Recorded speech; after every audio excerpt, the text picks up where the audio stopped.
Image de soi et confiance en soi. Quel est le lien entre les deux et comment les booster? Bonjour, ici Mademoiselle M, révélatrice de votre meilleure image.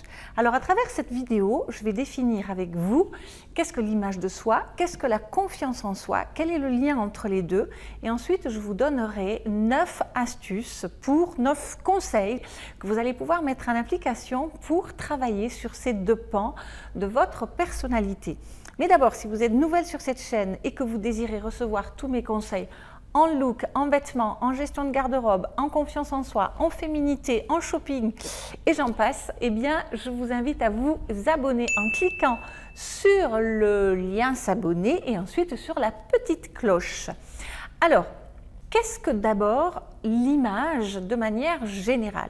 L'image, c'est la façon dont je suis perçue par les autres dans un environnement donné. Donc l'image, véritablement, c'est quelque chose qui revêt une dimension sociale et qui, de manière générale, de façon humaine, va toujours tourner autour de la façon dont on souhaite être aimé, des compétences, de la maîtrise de l'art qui est le nôtre et de l'utilité que l'on a dans la société. Parce que tout être humain aspire à être aimé, à être compétent, à être bon à quelque chose et à être utile. Et donc, l'image que je vais avoir de moi va un petit peu dériver de ces trois bases-là, sachant aussi que l'image que l'on a de soi-même, eh bien, elle va évoluer en fonction des périodes de la vie. Si par exemple, vous prenez une jeune femme, une jeune fille de 20 ans, eh bien l'image qu'elle va vouloir donner d'elle, c'est de la fraîcheur, le côté un petit peu milinette comme ça, et peut-être que 10 ans plus tard, à 30 ans, elle voudra donner l'image d'une femme beaucoup plus accomplie professionnellement, qui est dans toutes ses compétences, etc. Peut-être que 10 ans plus tard, à 40 ans, elle voudra apparaître comme une femme plus posée, plus mature, plus confiante. Et peut-être que encore à 50 ans, ça va être oups. Et là, elle va se sentir déstabilisée et elle va perdre un petit peu pied comme ça, comme c'est le cas en tout cas dans ce que je vois dans un certain nombre de mes clientes et ainsi de suite à 60, à 70 et tous les âges de la vie. Donc cette image, elle est à la fois fluctuante et en même temps, on a parfois le sentiment qu'elle est un petit peu figée, c'est-à-dire qu'une fois que les gens ont une image de nous, eh bien c'est difficile, c'est pas souvent facile en tout cas de la changer. Donc ça c'est pour l'image de soi. Maintenant, la confiance en soi, qu'est-ce que c'est? La confiance en soi, c'est un état interne, c'est un ressenti qui est en lien avec l'estime de soi. Et qu'est-ce que l'estime de soi? C'est la valeur que je m'accorde, c'est combien est-ce que je pense que je vaux. Donc dans le sens de valeur. Et vous allez voir qu'à la fin de la vidéo, je vais revenir sur cette notion de valeur. Elle est donc en lien, je dirais, avec combien je m'aime, combien je pense que je vaux, quelle est l'image que je donne au monde extérieur. Donc vous voyez que tout cela, en réalité, c'est intriqué, ce sont des choses qui sont imbriquées les unes dans les autres. Mais revenons à la confiance en soi, on n'est pas sur l'estime de soi, on est sur la confiance en soi. Donc la confiance en soi, qu'est-ce que c'est? C'est la capacité à faire face à l'adversité. C'est aussi de se sentir capable, d'être capable de poser des actes pour réaliser ses objectifs, c'est de poser des actes aussi pour faire aboutir ses rêves et aussi en même temps d'être à même de s'adapter tout le temps, de savoir qu'on a les ressources pour aller là où je veux, que ce soit mes objectifs, que ce soit mes rêves ou tout autre. Et il faut savoir qu'on ne peut pas avoir une bonne image de soi si on ne s'aime pas et on ne peut pas avoir une bonne confiance en soi si on ne s'aime pas et si on n'a pas une bonne image de soi. Et donc, ça veut dire quoi? Ça veut dire que souvent, ou parfois, disons en tout cas, plutôt que de travailler la confiance en soi, il va d'abord falloir travailler l'amour de soi, l'image de soi. Donc, image de soi, amour de soi, estime de soi, confiance en soi, tout ça, on peut véritablement dire que ce sont les 4 piliers de notre personnalité. Tout ça, bien sûr, c'est un vrai travail qui consiste à entrer dans la vérité de soi. Et, chose pas toujours facile, c'est aussi de se défaire, c'est aussi de se détacher des étiquettes dont on a hérité, des croyances, des peurs, enfin voilà, tout ce qui ne nous appartient pas, mais que pourtant on porte en nous, enfoui au fond de nous. Parce que la finalité dans tout ça, qu'est-ce que c'est?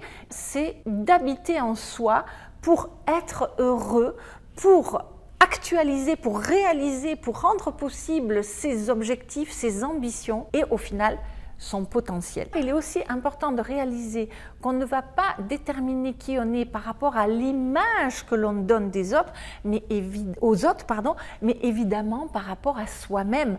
Et on ne va pas poser des actes dans le but d'être aimé, mais plutôt d'être aimé par soi-même. Donc quelque part, on peut dire qu'il y a une opération de séduction, une opération aussi de fierté qui se pose, puisqu'on a envie de se plaire, j'ai envie de m'aimer moi-même, j'ai envie de donner une bonne image à qui? À moi-même. Donc il faut qu'on se plaise, il faut qu'on se séduise soi-même. Et il y a donc une espèce de concomitance entre l'image de soi et la fierté. Et la bonne question à se poser, c'est qu'est-ce que je peux faire pour être fière de moi dans tous les domaines, que ce soit physique, que ce soit émotionnel, que ce soit social, que ce soit professionnel, que ce soit spirituel ou que sais-je? Qu'est-ce que je peux faire pour me séduire? Et donc, quelque part, ça signifie aussi que l'on est responsable de tout cela.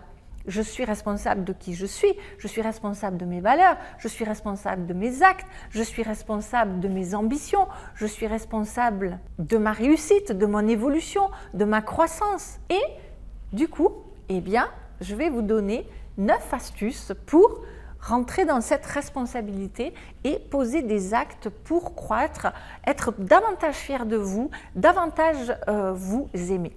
Donc, première des choses à faire, c'est un bilan en visant l'excellence. Et là, je vous invite à vous poser 3 questions qui sont les suivantes. Demandez-vous comment je pense que je suis perçue par les autres, tout simplement. Et là, vous essayez de vous donner une note, par exemple, de 1 à 10, mettons 6. Je pense que l'image que je donne aux autres, je l'évalue à 6. La question à vous poser ensuite, c'est qu'est-ce que je peux faire pour passer de 6 à 7? Et vous faites le même exercice avec l'amour de soi.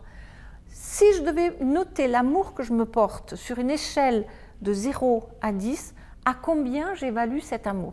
Si par exemple, je me porte très peu d'amour, que je suis à 2, qu'est-ce que je vais faire? Pas pour passer à 10, mais pour passer déjà à 3. Et vous faites le même exercice avec votre niveau de confiance en vous. Vous vous posez et vous vous dites à combien j'évalue de 0 à 10 la confiance en moi que j'ai. Et là, par exemple, vous mettez 5 et qu'est-ce que je peux faire pour passer de 5 à 6? Vous allez y aller pas à pas, mais toujours en visant cette excellence. Et ensuite, deuxième chose que je vous invite plutôt à ne pas faire, c'est surtout, s'il vous plaît, pour l'amour du ciel, parce que ça, c'est la route tracée, non pas du bonheur, mais du malheur, c'est de vous comparer. En vous comparant, vous serez forcément mieux ou moins bien, peut-être égal qu'un autre. Et ce qui va bien sûr faire le plus de mal, c'est quand on se trouve moins bien. Je vous invite à renverser la vapeur. Et plutôt que de voir dans cette comparaison par le bas un sentiment de manque, c'est de se dire qu'en réalité, si vous aspirez à cela, c'est que vous avez déjà peut-être cela en vous, mais que vous n'avez pas su le voir ou l'exploiter comme il faut. Donc, pas de comparaison, s'il vous plaît. Ensuite, il va falloir sortir de votre zone de confort. Vous n'allez pas améliorer votre image de vous si vous ne sortez pas de votre zone de confort. Et à nouveau, je ne vous demande pas de monter à l'Everest, mais simplement de faire les choses différemment, d'emprunter une route différente, de manger différemment, de prendre des choses que vous faites tout simplement au quotidien et de les faire différemment. Et puis bien sûr ensuite de sortir de votre zone de confort de manière un petit peu plus osée, c'est-à-dire par exemple évaluer des choses que vous avez envie de faire et vous leur donner une note à nouveau. À combien j'évalue, par exemple, j'ai envie de me baigner dans le lac que je vois juste à travers fenêtre dans l'eau froide en hiver. Donc voilà, sortie de zone de confort peut-être 8. Autre sortie de zone de confort que j'évaluerai à 4. Eh bien, chaque jour, essayez de faire des sorties de zone de confort dans un domaine qui sont de l'ordre de 3,5 à 4 comme ça. Et pour l'amour du ciel, les erreurs existent, la perfection n'existe pas. Donc si vous vous trompez, si ce n'est pas comme vous voulez, ce n'est pas grave, vous l'avez fait, vous continuez et surtout vous ne vous arrêtez pas là-dessus. Hein, donc vous persévérez. Et ensuite, quelque chose qui est fondamental, et c'est d'ailleurs la raison pour laquelle j'ai démarré cette thématique sur la confiance en soi par le sourire, parce que la physiologie est capitale dans l'image de soi et la confiance en soi. Dès que vous vous sentez mal, vous avez le blues, voilà, ça ne va pas dans votre tête, dans votre cœur, dans vos émotions, vous vous redressez, vous souriez, vous respirez et vous regardez les gens droit dans les yeux. Et tout de suite, vous allez vous sentir mieux, vous allez booster tout cela, tous les 4 piliers de votre personnalité, donc estime de soi, confiance en soi, image de soi et amour de soi. Et puis, il y a aussi ce que vous pensez, non seulement le corps, mais également le cerveau. Et là, je vais vous inviter à faire preuve d'imagination et de vous dire, mais qu'est-ce qui se passerait si? Comment ça va être si? Et vous faites comme si. Qu'est-ce que je ferais si je m'aimais davantage? Qu'est-ce que je ferais si j'avais une meilleure image de moi? Qu'est-ce que je ferais si j'avais davantage confiance en moi? Et vous vous projetez dans ce futur soi et vous allez voir que ça va considérablement vous aider. Et ensuite, même si vous avez une piètre image de vous, que vous aimez peu, etc., vous avez de toute façon accompli dans votre vie des choses absolument formidables, que ce soit au niveau professionnel, familial, social ou que sais-je. Et donc, quand vous allez mal, vous listez ces choses, vous les remémorez d'abord, vous en faites des listes. Et quand vous faites quelque chose de bien, quand vous avez un sentiment d'accomplissement, vous célébrez. C'est bon pour le cerveau. Alors évidemment, vous célébrez différemment. Si vous avez fait une grosse sortie de zone de confort et que vraiment vous avez accompli quelque chose de génial, ben vous allez vous faire un gros cadeau. Si vous avez accompli juste quelque chose de plus petit, vous allez vous offrir peut-être une boîte de chocolat, un bouquet de fleurs, un livre, une visite au musée, un dîner entre amis ou que sais-je. Mais célébrez et listez auparavant, vous allez vous rendre compte que vous n'êtes pas si nul que vous le pensiez. Et ensuite, vous le savez si vous me suivez, soignez votre look, parce que c'est ce que j'appelle le cercle vertueux dont je parle dans mon livre, puisque vous savez que j'ai écrit un livre qui est best-seller qui s'appelle « Avoir enfin confiance en soi » avec Hélène Mathieu-Vénard. Eh bien, ce cercle vertueux, c'est quoi? C'est que quand vous vous regardez dans le miroir, quand vous vous plaisez, quand vous savez ce qui vous met en valeur, quand vous, voilà, que vous vous plaisez tout simplement en vous regardant dans le miroir, vous avez une meilleure image de vous, vous avez une meilleure estime de vous, donc vous avez davantage confiance en vous, donc les relations, la vie est plus simple, plus fluide, tout se passe mieux, ce qui va booster vos performances, ce qui vous donne envie de soigner votre image. Donc, soigner votre look, ça fait partie des étapes, je dirais, qui sont incontournables. Et puis bien sûr, je vous l'ai dit précédemment, allez-y pas à pas.